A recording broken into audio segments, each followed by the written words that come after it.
1 week ago, Bournemouth thought they had turned a corner after a simplified and gutsy performance win over Liverpool. This weekend, Cherries come crashing back down to earth, and that one step forward became 2 steps back as Aston Villa and Emre comfortably ran out 3-0 winners in the Premier League. This is a match review of that fixture. Subscribe, like, and comment as we break down what quite happened to Bournemouth, and that record of never losing at Villa Park in the Premier League goes into the distance.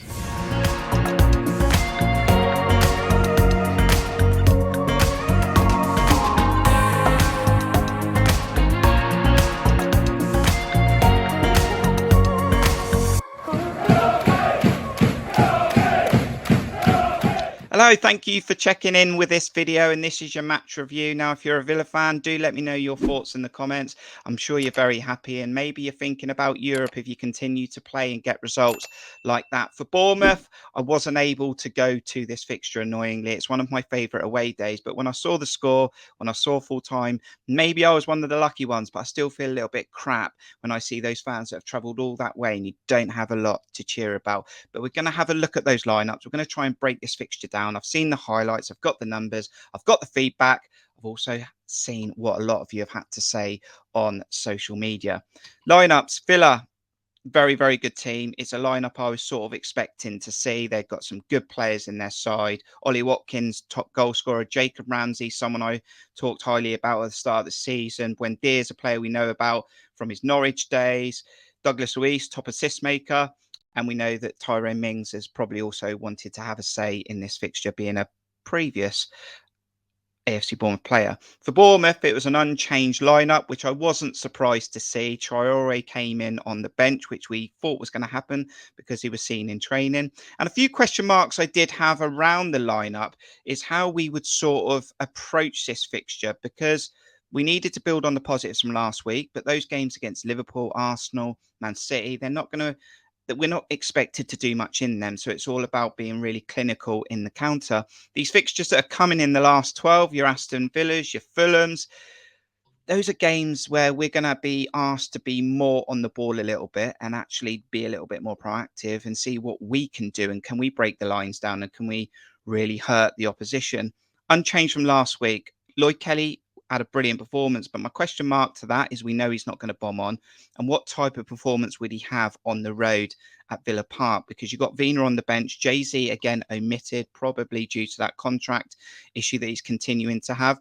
So that was always just a bit of a question mark in my thinking. Jadon Anthony, we know, always generally needs Jordan Zamora. He had an okay performance against Liverpool, looking for a little bit more from him. But without those overlaps and potentially Jay-Z or a left back taking players away from him, we know he's not got blistering pace, and we know that he's not always fronting up defenders one-on-one. So there was always a few question marks in there. Apart from that, I was okay to see the actual lineup unchanged. The big question for me was how we were going to approach it. Were we going to be brave? Were we going to put our foot in the fixture? Or were we going to set up similar to what we've seen in previous games throughout the season, where we just see what the opposition do, we just sit back a little bit, let them have the ball, and then we just regret stuff at full time? The first goal in the game would come from their assist maker, but he scored the goal. It was Douglas Luiz, a very, very good player in that centre of midfield. He would score the first goal. And although Aston Villa had a good chance to take a second, Neto made a great save. Bournemouth arguably had a really good chance to also equalise. And someone we're going to talk about in a little bit is Dom Solanke, and he had that good chance. Dom Solanke's not scored a goal since November in the league. Someone that I have always sort of spoken highly about in recent times, about his work rate, his effort, pressing, defending from the front. But his bread and butter should be goal scoring, and he's our main striker at the moment, because we know someone on the bench in Kiefer Moore doesn't get a lot of games or a lot of game time. So Dom Solanke's definitely going to need to find his shooting boots, because we can't rely on Philip Billing to just take us to survival scoring every week. So it was interesting to see that lineup, and it was interesting to see that we went behind early. It wasn't part of the plan, of course, and it's something that I was listening to on the radio, and then I wanted to see how we were going to react to that. Changes within the game we'll come to in a moment because I think they're very interesting, but I'll just speed the process up to losing the fixture 3-0 and conceding 2 goals, extra goals. The one from Jacob Ramsey was poorly defended. And if we go back to the Emirates where we collapsed inside 30 minutes, all of those goals were poorly defended. And we've said this before, that any goal potentially is defendable, but the way we conceding goals of late, when we have conceded goals, have been completely unnecessary and really poorly sort of managed. And then the third one's even worse. If you're telling me that Buendia's getting a header inside the 6-yard box and he's 5'7", yeah, I'm going to be disappointed. So again, I think it's another game where we conceded 3 goals and we're probably going to sit back and review that and think that it probably should have been 1. We didn't score in the fixture. I'm going to come to Dom Solanke in a moment again, but it was poorly defended goals. When we look at substitutions that were made in the game for AFC Bournemouth, Traore came on for Rothwell. Joe Rothwell's been a player that's definitely improved us in the last few weeks. He's been one of our bright sparks, giving us creation from set pieces, but also driving through the midfield, trying to play between the lines. So not sure if that would how his performance was going overall in the game. Seems a bit of a strange substitution.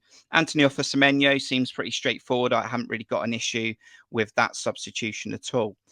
The David Brooks for Adam Smith on the 79th minute, and we would concede a little bit after that, is a bit odd. Now, I'm absolutely made up for David Brooks getting on the pitch over 530 days. And I did say last week when he was included in the squad that it's got to be a really delicate and well-timed substitution to bring him on. We don't know what his match fitness is like. We know that he's got the talent, and I don't think you ever lose that. But you've got to time this right. And I don't think 1-0 down away from home against Aston Villa is a very timely substitution for David Brooks. Ryan Christie is no world beater, but he came on the pitch. Arguably, we were winning the game and Liverpool were chasing the game. But he actually came into the game last week and had a really good performance, energetic performance. We know he's not quick. We know he's not going to score loads of goals and loads of assists, but he actually contributed in that Liverpool game. 1 week on from that, you're bringing David Brooks on before him and Christie doesn't actually see a kick. You're chasing the game 1-0 down, 79 minutes on the clock. You're also leaving Kiefer Moore on the bench, someone who's our second highest goal scorer, I think, in the team, and not seen much football, but we know he's got an eye for goal and he's sitting on the bench, but you bring him on 3-0 down in the 92nd minute. All of those things just become very, very baffling to me and very, very, very confusing. And I don't quite get it. So I'm made up for you, David Brooks. It's great to see you back on the turf and we know there's more to come from you. But in my opinion, that David Brooks should not be coming on before Kiefer Moore. And Ryan Christie's probably going to be highly disappointed that he's not on the pitch as well at this point.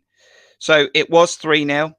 It's another mishmash performance, another mishmash of results that we've seen all season under Gary ONeill, whether that's in his interim spell or permanent. We've never put back-to-back wins together. And it was all about these games being completely different to the ones that we've played previously, where we had a good 57 minutes at Arsenal. We had a good 90 minutes against Liverpool. And we've again gone backwards. And I'm not going to sort of just lay in. I've done that before, to be honest with you. I'm not just going to lay into the Gary ONeill. You've got it split. I think it's more split that probably fans would probably want Gary ONeill not to be the head coach, but it's definitely split. If Gary ONeill gets a result, and I don't doubt that Gary ONeill can win football matches in this league. He's done it before. He done it last week. Can he do it over a larger spell to keep us in this league? Can he do it when games are finally balanced and games are asking more of us? And that question always seems to be no.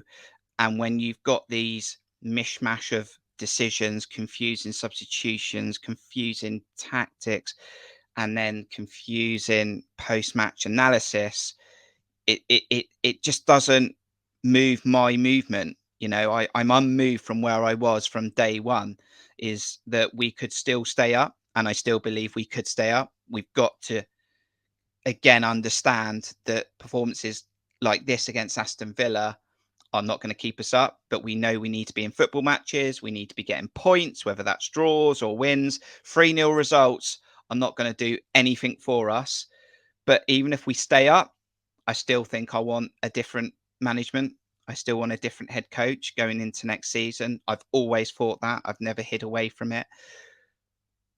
But it is what it is now. And it has been for a while. The change was weeks ago, many weeks ago. That was the opportunity to change something, and it's not. So I've accepted that this is us for quite a while now, until the end of the season.